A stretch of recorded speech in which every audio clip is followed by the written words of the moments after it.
Okay. Hello, everyone, and thank you for joining us this evening. My name is Don Baker. I'm Team Manager for the Environment and Heritage team at West Sussex County Council, and I'm leading on the development of the local nature recovery strategy for the West Sussex responsible area.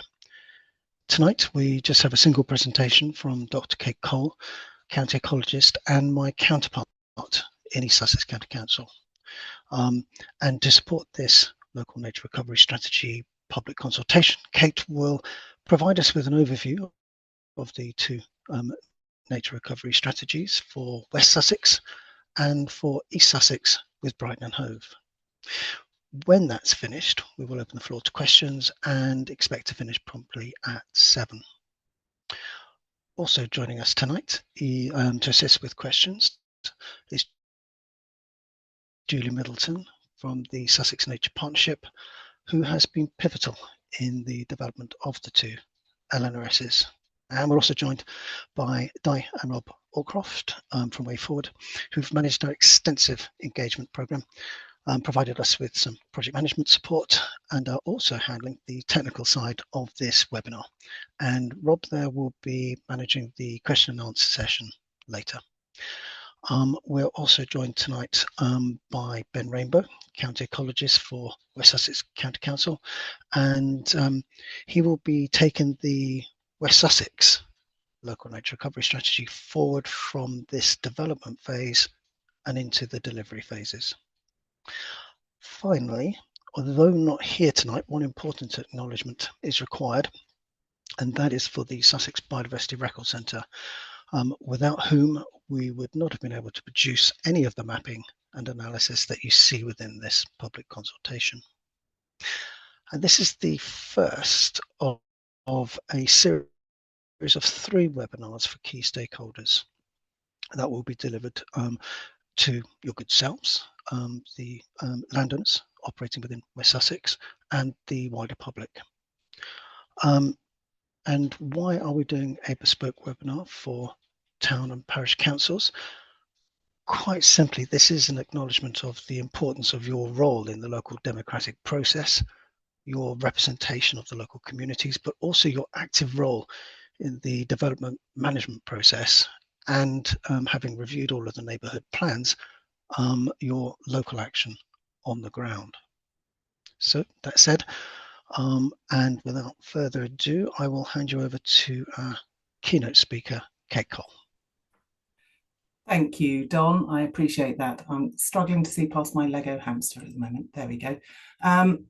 Good evening, everybody. Yes, as Don says, my name's Kate Cole. I'm the County Ecologist for East Sussex County Council. So I'm leading on the strategy that covers East Sussex and Brighton and Hove. Can we have the next slide, please, Di? So our aim for this evening is to help you review these draft strategies which are currently out for consultation. We'll start by reminding you briefly about what these strategies are. Then we're going to take you through the draft documents we've produced so you know what to find where and how you can give us your feedback on them. We're going to spend a little bit of time on the map, as that's probably the most complicated part, and then we'll finish off with a brief overview of what comes next, but there should be plenty of time at the end for questions and answers. Next slide, please. So a little bit of housekeeping. If you have any technical problems, if you can't see the slides or you can't hear the presenters, post it in the chat and Rob will hopefully be able to help you in the background. This session is being recorded and we'll be uploading the recording to the Sussex Nature Recovery website as soon as we can in the next few days. And we will also send a copy of that recording and of these slides to everybody who's registered for this event.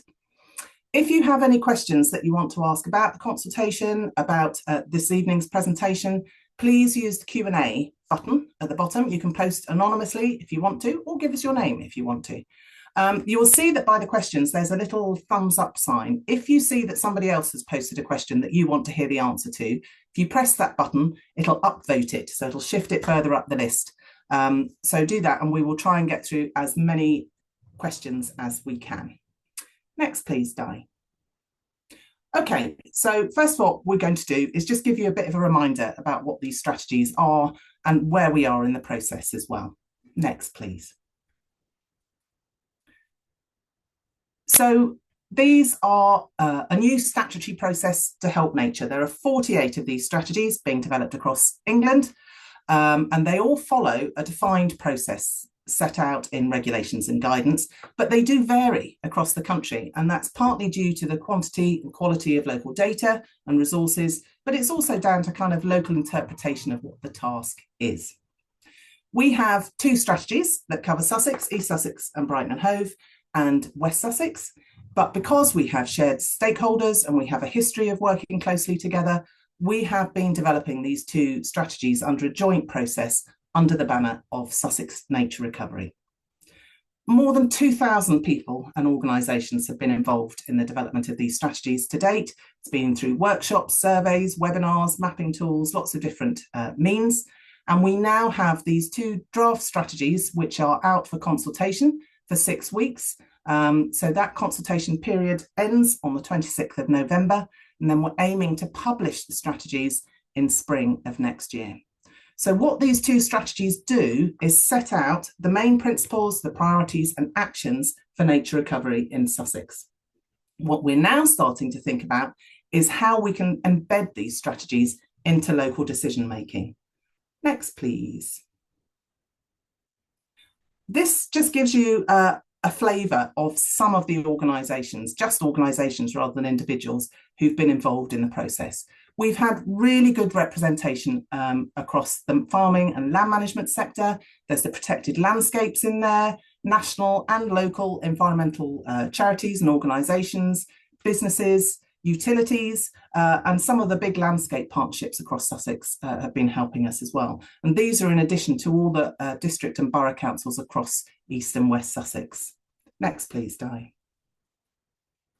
So these strategies are intended to help unlock funding for nature recovery. Now, the clearest mechanism we have at the moment is biodiversity net gain. So these strategies will help to direct the delivery of BNG to the areas where it would deliver the greatest benefits for nature. They will also play a role in other funding schemes, for example, agri-environment. We just don't quite understand yet. That's still to be defined how that will work in the long term. They will inform local planning, they play a role in the planning process, and they inform the duty that sits on all of us as public bodies to have regard to biodiversity in what we do. They provide an evidence base, so they give confidence to landowners, funders and investors, so they will support decision making in that way. We hope they will help direct funding from the private sector through the delivery of nature-based solutions. So it's targeting, it's all about ensuring the right things are done in the most effective areas. What they can't do is dictate how land will be used. They place no obligations on landowners or other organisations to carry particular actions out. And they can't protect more spaces for nature. So if areas are mapped within the LNRS, it doesn't prevent any other legitimate land uses, it doesn't place restrictions on developing the land, and it doesn't identify areas to be given any sort of additional legal protection. And they do highlight pressures on nature, such as pollution and housing development, but they can't tackle the sources of those pressures because if they're covered by other frameworks. Next slide, please. So what do they contain? Quite a lot. There's a lot of information there. Sorry about that, but it's all very important. So this is why we want to help you understand the different parts and where to find things. So they pull together all the ecological evidence and data that we have. We have reviewed over 150 published plans and strategies. So that has helped inform our priorities and our measures and where action needs to take place. They reflect the views and concerns of local people. They reflect existing projects, initiatives and ambitions, and they have all been and continue to be subject to local and national expertise and rigour. And that's part of what this consultation process is about. So all of this information has been used to produce these draft strategies, and you can think of those as toolkits effectively. Each of those toolkits is, there are 7 principles which guide everything within them. Then there are our priorities, 24 for each LNRS area. Then there are more than 100 measures which are actions to deliver those priorities. There are priority species which have been identified for each LNRS area and measures that will support their recovery. And then each LNRS area has a local habitat map as well. Next slide, please. So what's the format? Each strategy has 4 parts plus an interactive map. The first 3 parts and the map are specific to each LNRS area. The content is different, obviously, but the format is very similar.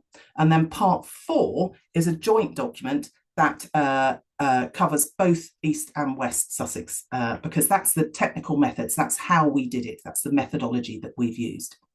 So part 1 is the context and description. Part 2 is our priorities and measures.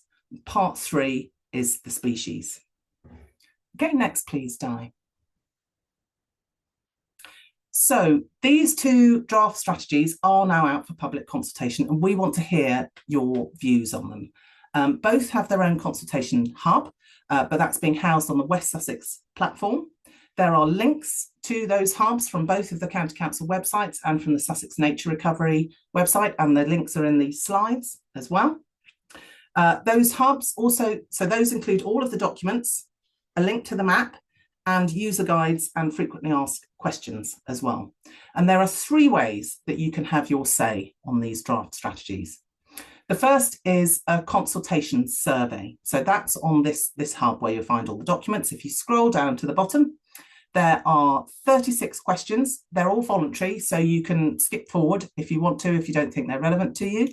Lots of them are multiple choice, but there is the option in various places to add free text as well. The second way is that you can add comments directly onto the map, and I'm going to show you how to do that shortly. Or if you've got more detailed feedback that you want to provide, you can provide that to us directly. So our email addresses for each LNRS are here. And again, we'll share these slides so you have that. Next, please. So what are the key components of the strategies? We're going to run through each of them now, so you know what to look for, where, what you're interested in. Okay, next, please. So part 1 includes a description of our most important habitats and the species that rely on them. It tells you what they are, where they're found, what condition they're in, if we know, and the pressures that are upon them. Now, unlike other counties, we didn't have a state of nature either for Sussex as a whole or for the components of it. So this is the first time that all of the data that we have has been drawn together. This description has been peer-reviewed by a panel of leading local experts, and it gives a comprehensive summary of our natural habitats.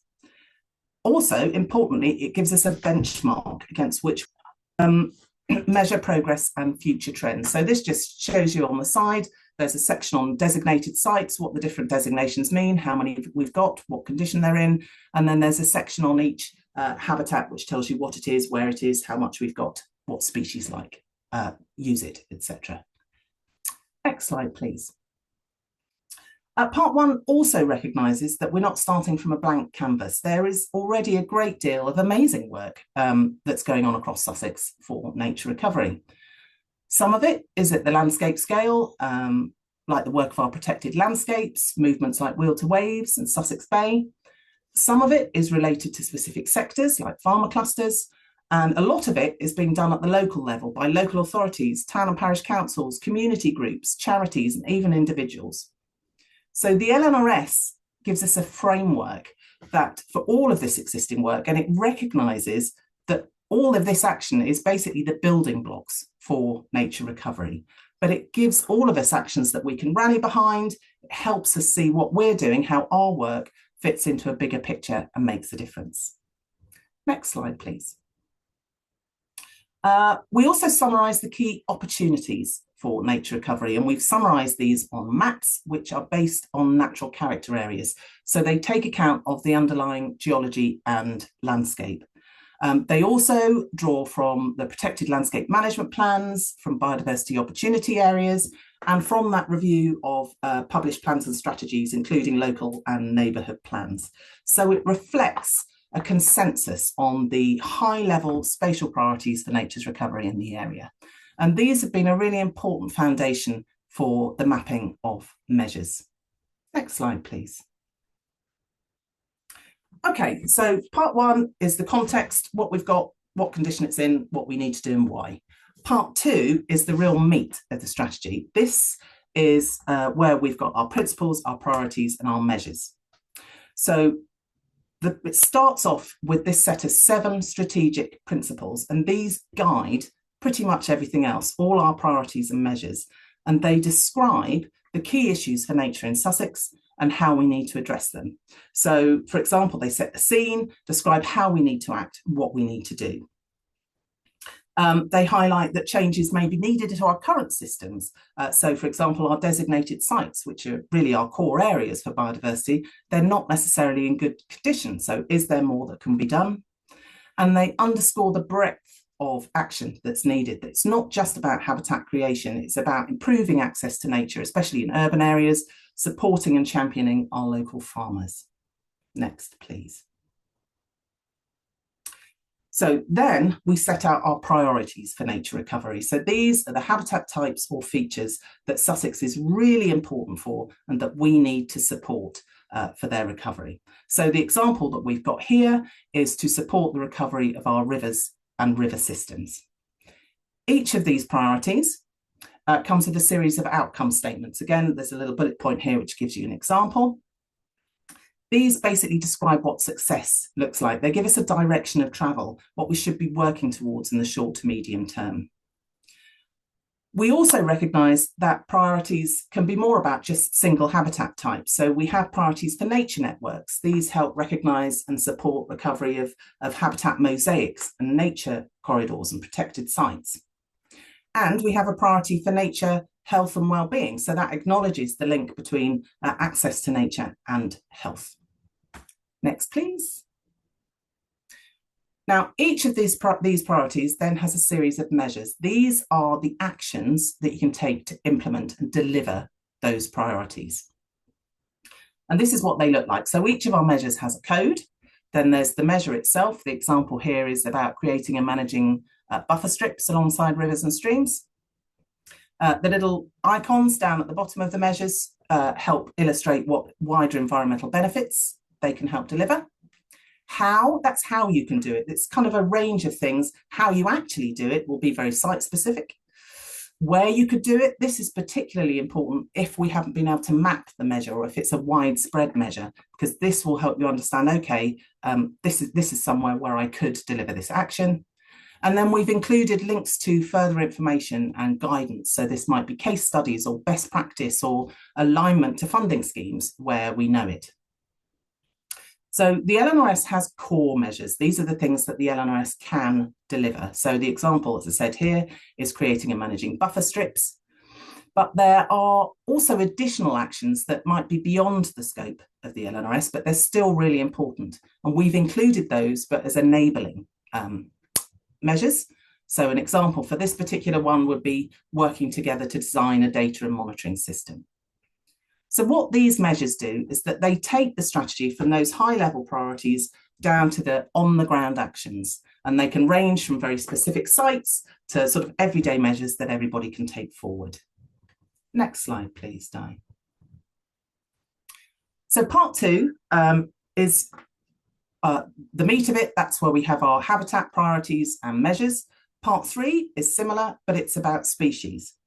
So this part lists our most important species for our area that need support over and above what they will get from part 2 in helping their habitats to recover.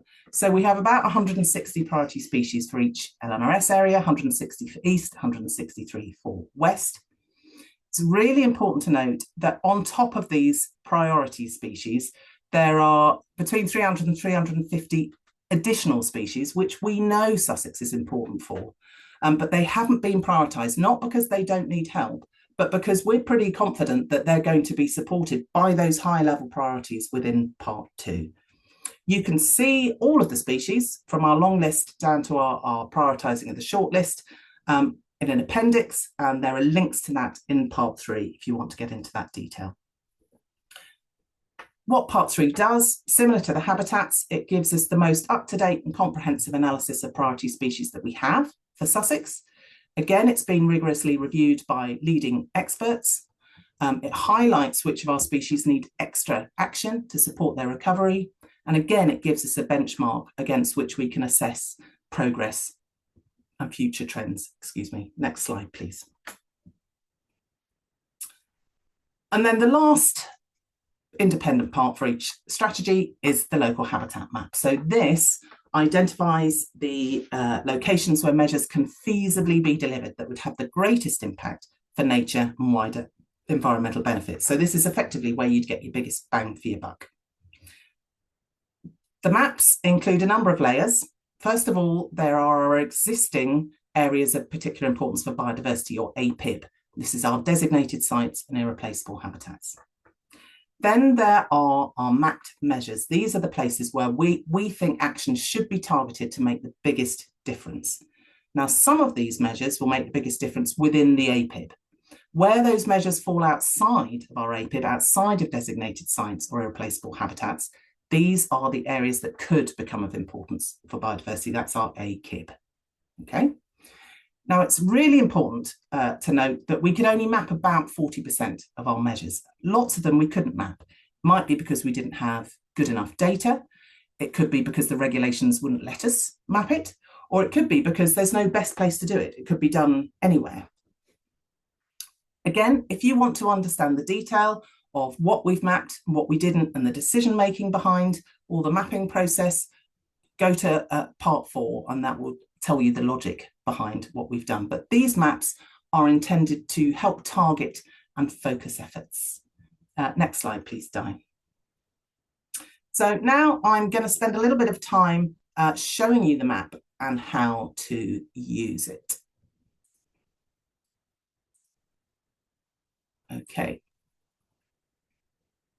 So I'm using the East Sussex and Brighton Hove map, but the West Sussex map works in exactly the same way.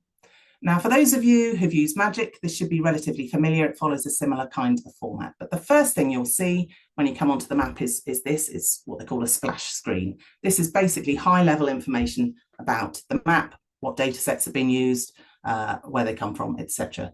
The most important thing to notice is this bit down at the bottom, if I can hope, not all of it, but at the bottom, that the map has been optimized for computer screens. So you can look at these on your mobile devices, your phones, your tablets, but if you really want to get into the detail or you want to add comments on that map, the easiest way to do it is via a desktop or laptop. So once you've read all of this, you just tick the little box and say, okay.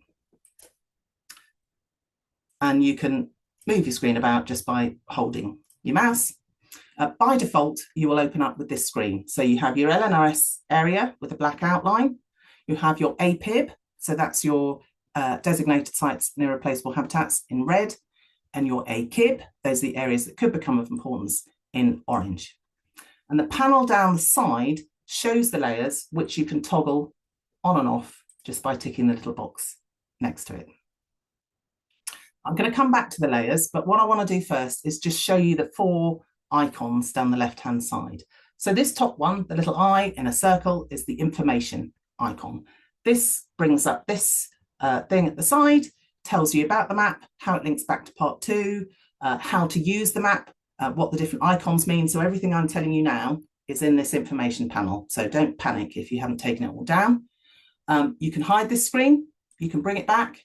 And even if you go onto any of these other icons, you can always get back to that information just by clicking that button.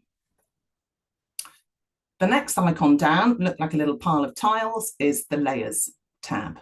So you can see that the APIB and the AKIB have ticks next to them, and you can switch those off just by clicking those boxes. Now, you'll notice that Ancient and Veteran Trees is still checked, but it doesn't show. If you zoom in, and you can zoom in either using the wheel on your mouse or using these plus and minus keys in the corner, the ancient and veteran trees will start to appear. Now, these are an irreplaceable habitat, so they are part of the APIB, but the format of the data is different. The tree data is points, and everything else on the APIB are polygons or shapes, and never the twain shall meet in GIS. They're different format types. We couldn't transfer all of these trees to polygon shapes. We don't know how big the trees are, and we didn't want to provide misleading information. So we have kept them at points. But at county scale, it looks a bit disproportionate. It's only really helpful once you start zooming in, and that's probably wood pasture and parkland with that number of ancient and veteran trees in it. I'm going to take those off for the time being, just to help us navigate. So the next tab down helps you change the background map. So the default is light grey because that's the easiest to see the measures against, but you can change it if you want to. And you might want to do that when you start zooming in a bit closer. So you can have aerial imagery, which is probably more helpful once you start to zoom in. You can have open street map, which gives you a little bit more detail, but it can be a bit confusing when you're looking at the measures as well, because the colours are similar. Or you can have topographic hill shade, which basically shows you gradients and slopes. But I'm going to go back to light grey for now. And I'm going to zoom, if I can remember which way to go, back out to the LNRS area. And then the last icon is this little envelope. And this opens a little window at the side where you can add pins and comments if you want to make a comment on the map. And I'm going to come back to that later. I just want to keep going through. So the layers. So here we have the APIB, areas of particular importance, the AKIB, the areas that could become of importance, and then all of our priorities. If you click on the little arrow to the side of the priorities, it will open up and you can see all the measures within that priority that have been mapped. Now, by default, these are switched on, but you won't see them on the map until you click that high-level priority at the top on. Okay?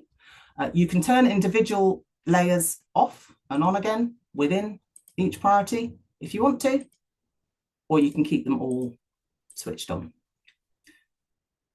The maps are colour-coded, so the priorities link back to part 2. So we're on woodland, hedgerows and scrub, which are all green. When you start to zoom in, you can see that they use different symbols. So this straight one, this is our gill woodland. These are orchards. What's that little one? That's wood pasture and parkland. But I'm currently going to zoom. I'm going to reduce that down and then zoom back out to the main extent. How do you actually move around the map? Well, if you know where you're going, you can just zoom into it that way, or you can search using this bar at the top. So you can do that by replace name. Ooh, if you can type. So that will take you to a place. Or you could search by grid reference. Here's one I prepared earlier because there is no way I was going to remember this. And you either press the little magnifying glass or you press return. Or you can search by postcode. So this is the postcode for County Hall in Lewis. So that will take you there. Okay, so that's how you navigate around the map. Now what I'm going to do, just to try and illustrate something else, is I'm going to turn the APIB on. So that's our existing areas of importance. And then I'm going to turn all the measures on to try and show you how to navigate. And you can see it could look quite confusing when you first get to it. If you click on a white bit of the map, nothing happens. But if you click one of the coloured areas, you will get a little information box that will come up. So in this particular green bit here, that relates to priority about creating new wildlife corridors. So this is what the measure is, creating new wildlife corridors to reduce habitat fragmentation. This is how you could do it. So this is the information that's in part 2. And then it will also tell you if there are any associated assemblages of priority species that you might find. So here's another example here. This one is about enhancing short grassland. So this has got a species assemblage down at the bottom. You can close these pop-up windows just by clicking on the cross. If you click on something that only has one layer, so here, for example, you'll get a pop-up box like this. So this tells us that this is what's mapped is part of the area of particular importance of biodiversity, the APIB, and this particular piece is a local wildlife site. And you may notice that there are other areas highlighted. These are all the other local wildlife sites on the map. If I click on this one, that's also APIB, but that's SSSI. And then all these other highlighted bits are the other SSSIs on the map. If you click on a bit where there's more than one layer, so here, for example, again, you'll get the pop-up box. But what you'll notice up in the corner, it says 1 of 8. So that means that there are 8 layers overlapping in this place. So you can scroll through them using these little arrows. So you can see that it's a local wildlife site, it's a local nature reserve, but there are all these measures that could potentially be carried out here. Or you can click on this and look at them in this way and just choose whichever one that you want to find out more about. Okay, so finally, I'm going to show you how you can add a comment if there's you want to add a comment specifically to the map. So if you remember, we go to the little envelope at the side, we get our little map in the corner, and I want to zoom to the same place. So again, I'm going to put the postcode in. And that brings us, sure enough, to County Hall. But this is the bit I'm interested in here.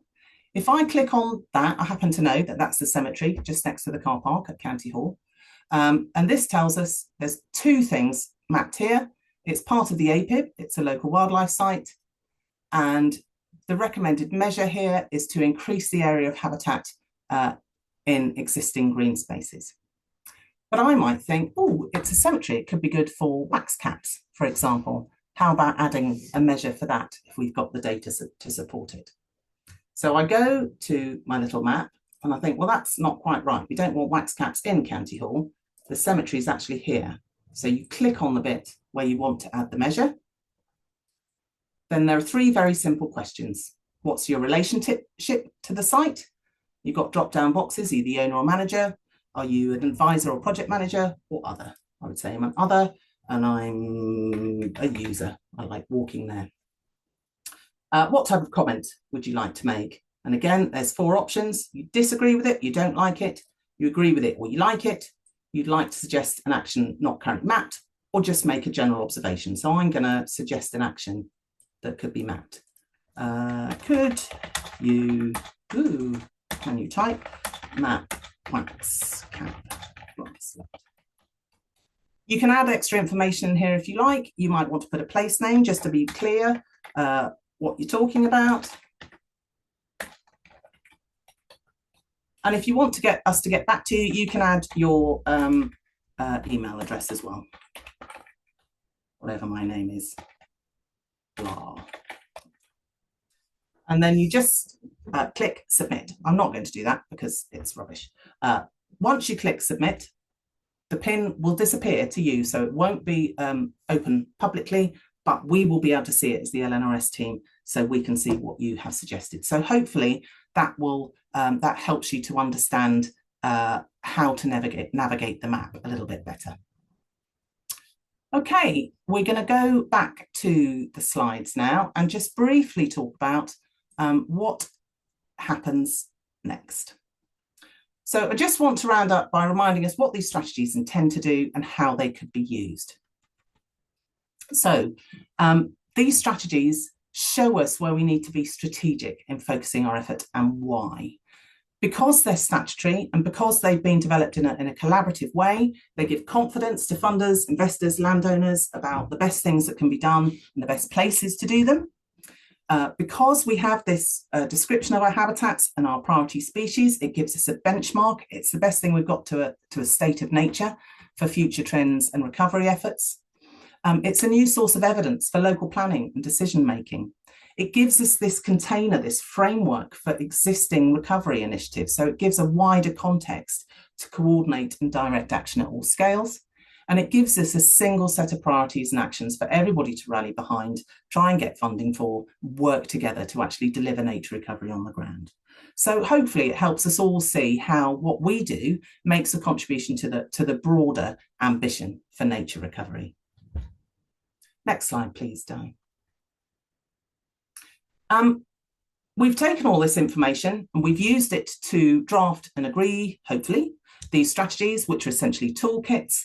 But we need to start thinking, even though we haven't published yet, we need to start thinking about how we put this into action. So the first stage is clearly to get it published. And that's why we're asking you to respond to the consultation and help us shape these strategies.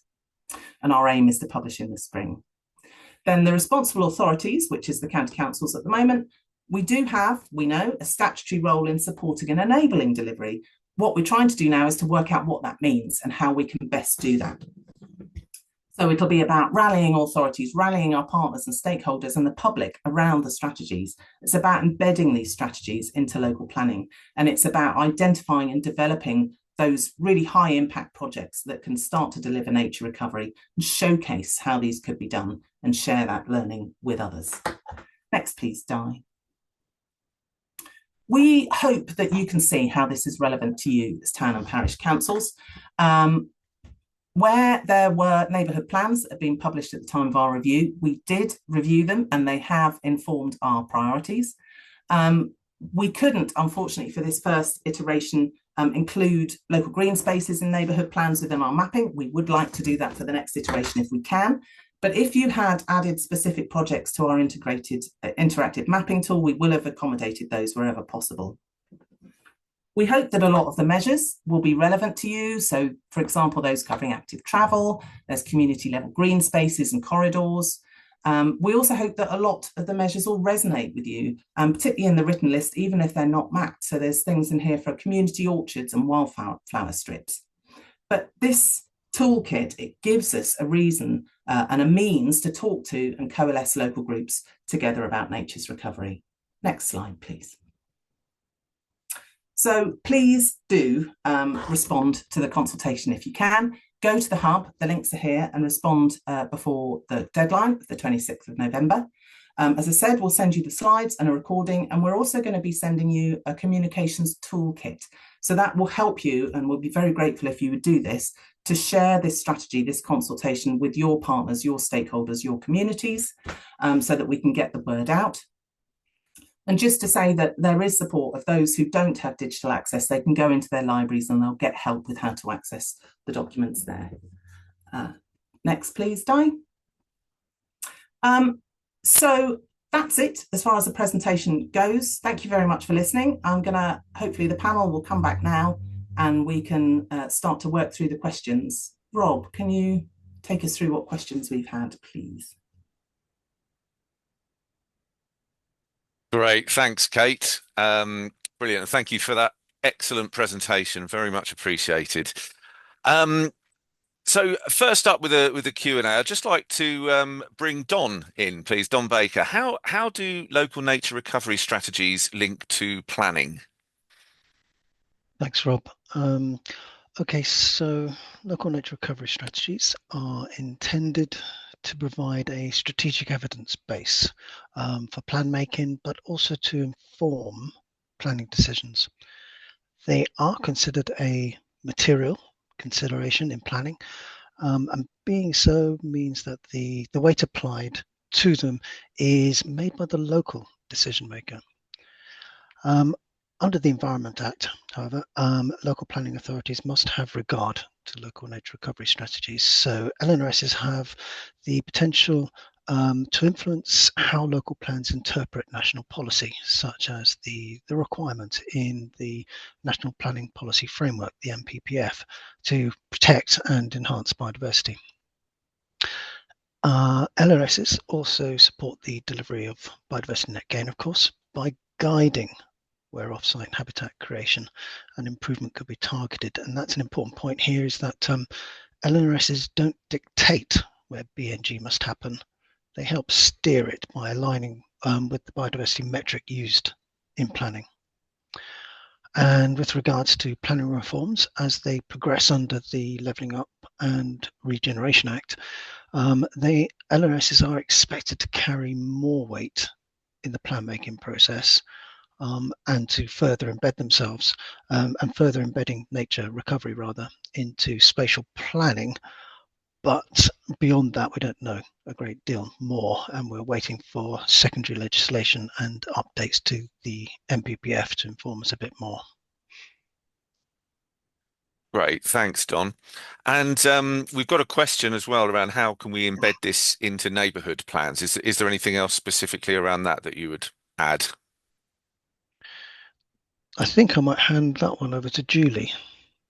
Thanks, Dawn. Just because I've been involved in writing a neighbourhood plan, I would suggest just two things. Obviously, any neighbourhood planning group can approach the Sussex Biodiversity Record Centre and ask for the evidence base, the habitats and any other information they hold about your parish. So that's a service they already offer, and that will give you the detailed information on a map about the habitats you have. Then the LNRS, what that can do is help you understand areas that have been mapped because they have a particular importance for delivering benefit.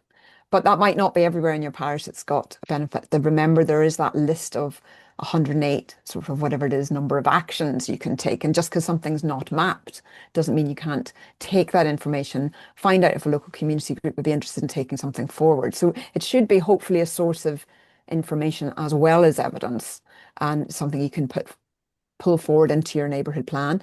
You might want to ask for specifically have a look at how your local green spaces, for example, overlap with the LNRS, because there you might find out a bit more information about them and their value for nature. So that could be something that you could take forward within that neighbourhood planning framework.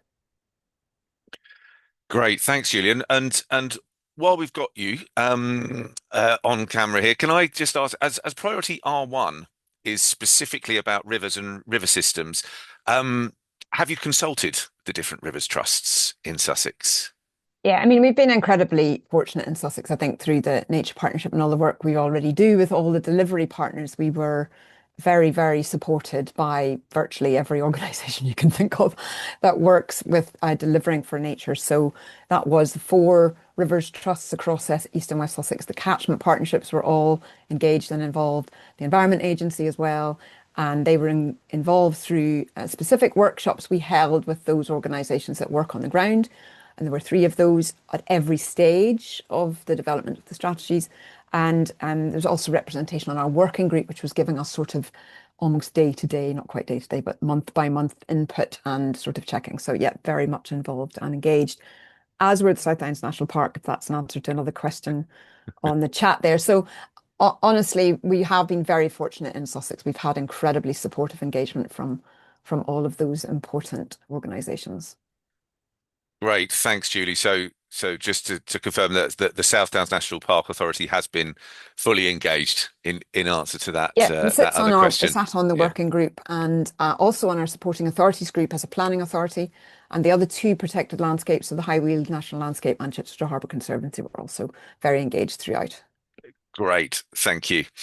Don, can I come back to you, please, just with regards unitary authority areas, and how will this local nature recovery or these local nature recovery strategies, how will they fit into the unitary authority areas? In fact, I think it's going to go in the other direction. So we've had a number of conversations with DEFRA, and thus far they are expecting that the responsibility for the delivery of these 2 LNRSs will become the responsibility for the future Mayor's office. So the strategic authority will become the new responsible authority, and the 2 LNRSs will effectively, for operational purposes, become one until they are later reviewed and become one formally. Great, thank you. So I want to just move on now to the subject of kind of adding items to the map. And this will probably come between Julie and Kate. If I come to you, Julie, first, but Kate, please do dive in. If a habitat matches the measures but is not known or not mapped, how is it best to add that to the map? I believe this may have been covered in the slides, but I think it's probably worth just repeating that. So we went through an incredibly rigorous process to try to understand what to map. So the first clarification I think to make is that the LNRS lit map that you're looking at or will look at is not a collection of all the GIS layers that we have on habitats and where they are. So for example, we were given 70 different data layers by a national government at the start of this process, and we have numerous local data layers. So what you are seeing on these maps are the interpretation of where we've got good enough data to say that if we did a measure here, it will add it's the best place to do it in terms of adding benefits. So it's not every tree that exists, for example. It's really is trying to target in that action. So how would you add a habitat to the map if it's not already mapped? In essence, you can't really, in the sense that if it's not in our data sets as well already, that would be quite tricky, unless it is an area that you're consciously thinking about for or are involved in as a project, for example, to enhance a piece of grassland in your community and you're working on that. That's the kind of thing you can add to the map. Or if you think that it is an area of particular botanical interest or something that we may have missed out, you please add it to it and we can go away and investigate it. The big call we had to make around mapping was that if we didn't have good enough data to map it, we didn't map it. That's a really important question, a really important principle, because it's very easy to map badly and include inaccurate data. So part 4, it gives you all the methodology that we use for every single measure and how we mapped it. So I would urge you to go and have a look at that and come back to us if you have any other questions about it. But do add a pin if you do think that there's something you'd like to tell us about something on the map. So that was saying that I believe you mentioned, just to make sure we've answered the specific question, how can people inform us about nature recovery projects that are already ongoing? Is comments on the map, I believe I understood there, that's the best way. Absolutely. And email us if you've got something to tell us specifically about a project, and we will then get back to you and you can then help share the boundary of the project. For example, there's a way that we can do that. So if you'd like to add something to the map that's currently going to be enhancing or creating new habitat that you think should be reflected on that, you can let us know about that by email and we'll follow up with you. Great, thank you. And Julie, just one more to you as well. And again, this is around additions to the map.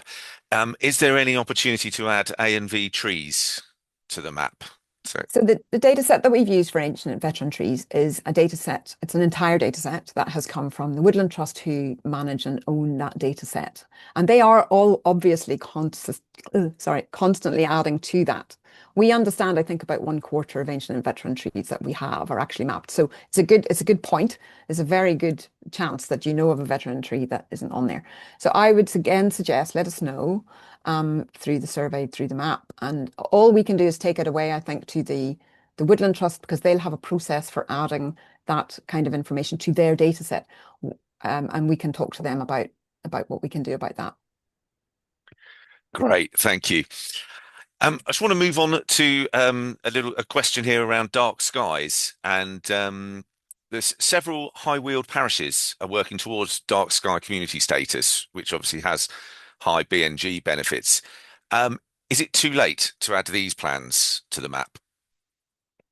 Want me to take that again? Yes, please, Julie, if that's all right. I mean, I think it's not something we'd heard about. I think the thing to remember is that the LNRS is really about habitat creation enhancement, but also species recovery. So if it's got something directly to do with that, then let us know. Or we've not come across it, so please do send through more information, and we can follow up with you and with the high-wheeled national landscape, if that would help. Kate, I think, is maybe going to come in as well here. Kate, over to you.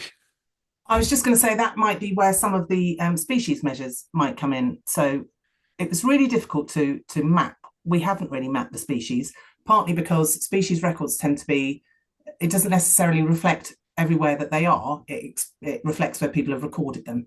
However, particularly for things like bats, because they're nocturnal species and some are very light averse, there will be measures within there that talk about, you need dark corridors in these particular areas for this, where these species are known. So it does, darkness, if you like, will come into the species side, but it's a very, very difficult thing to map. And Kate, while I've got you, are the species flora as well as fauna? Oh, yes, we have both flora and fauna and fungi, which are technically neither. So yes, we've got a little bit of everything in there, which is good. Great, thank you very much. And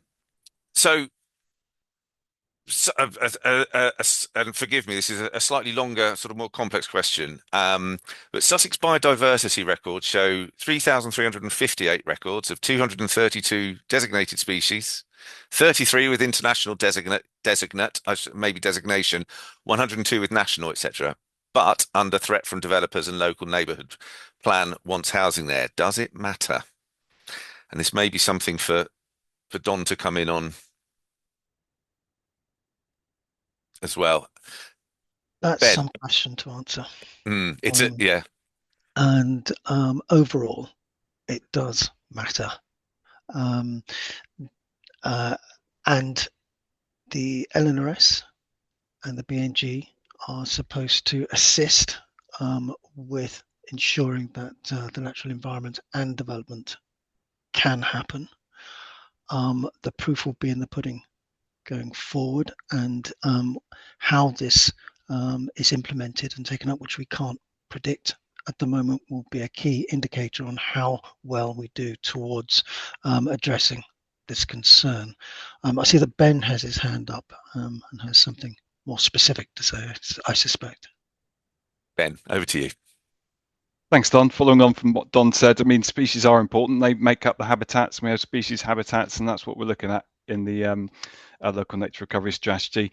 They're important in plan making, and they are reviewed, species and habitats. And the more we know about things, the more they can be taken account. So this is a really good starting step. Great, thank you. I think we've probably got time for just one more question. And so before I ask that, just to mention that anything that hasn't been answered, I think we may have got through all the questions, but if we haven't, we'll be collecting up anything else that we haven't answered here on the webinar and adding it into the FAQs on the website, the Sussex Nature Recovery website. And the last question that we've got time for is we've spoken of priority species, but what about the opposite, the other side of things, the invasive non-native species such as Himalayan balsam, etc.? Any comments on that, Kate? Do you want me to have a go? So they're obviously not listed in the priority species unless they are a particular issue. So, for example, a couple of our priority species, one is water vole, and there's specific mention of invasive species there because their primary threat is mink, American mink. So the measures for water vole specifically mention invasive species, and similar for crayfish. But they're also mentioned in the habitat measures as well. So some of them talk about, woodland management. Part of the woodland management will be eradicating or controlling invasive species. Did you want to say something about that, Julie? Just to say that all the way through from the beginning in the descriptive bit, you can go and check how we've captured the sort of problems with invasive species in the pressures. There's a section about pressures, and that picks up quite a lot of them. And then for each habitat that you're interested in, be it woodland, wetland, rivers, etc., there'll be usually is a specific action around the management of invasive species. Where that's possible, we use very specific language. You can't control it or eradicate most of them, but you can manage them and reduce them. So have a look and see if it's a particular habitat you're interested in. It should be there. Great, thanks, Julie. I'm gonna do a U-turn as well, because I think we actually probably do have time just for one more question. And we've got one is and Don, before I ask it, can I just check, did you want to come in before I ask the last question? You're on mute, Don, can I?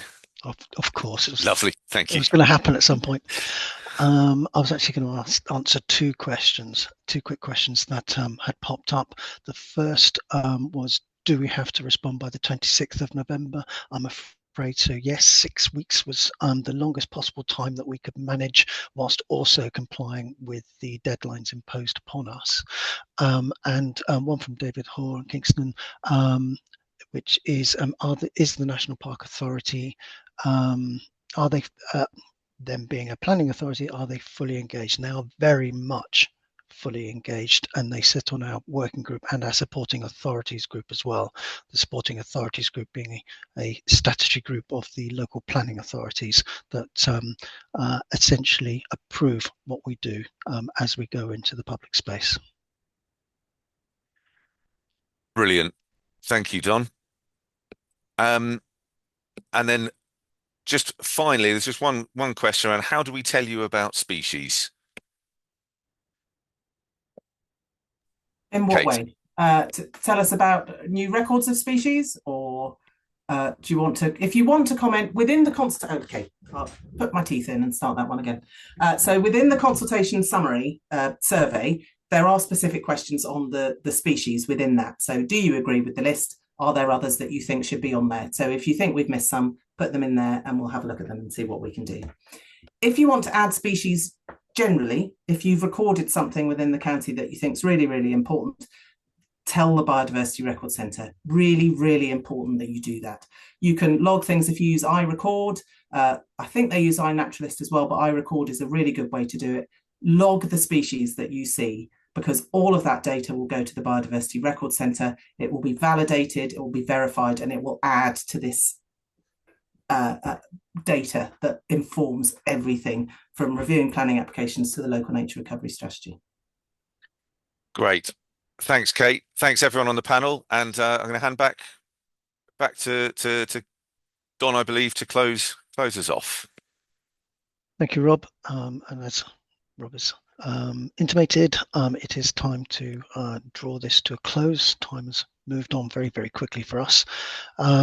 So for the unanswered questions, we will endeavour to gather these up and work up the full answers for them, and then add them to our frequently asked questions that will be on our website.